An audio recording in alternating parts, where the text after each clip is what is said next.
এই ৰাতিলৈ আজিকালি চব্জি তব্জি কাটি থাকিবলৈ বহুত সময় হয়, ল'ৰাকো পঢ়াব লাগে। সেইকাৰণে মই গোটা মগু কেইটামানকৈ তিয়াই ৰাখিছিলোঁ দিনতে।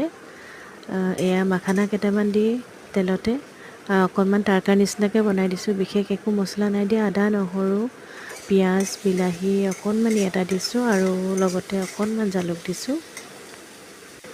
বইল কৰি ৰখা গোটা মগুখিনি ইয়াতে দি দিলোঁ। খাবলৈ খুব সুন্দৰ হৈছিলে।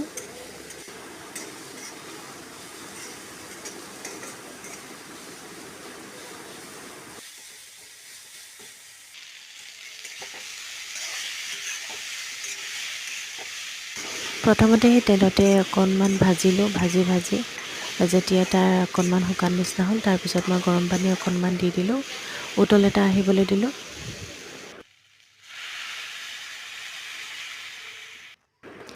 আনফালে অকণমান ৰঙা আটা মঠি ল'লোঁ। মঠি মেলি শুকান ৰুটি বনালোঁ। আজি এনেকৈ ৰাতিটো চিম্পুলকৈ খাই থ'লোঁ। দিনৰ দিনটো মানে বনোৱা মেলাত লাগি থাকি ৰাতিলৈ কিবা এলাহ লগা নিচিনা লাগে, সেইটো কাৰণে আজি চিম্পুলকৈ বনালোঁ।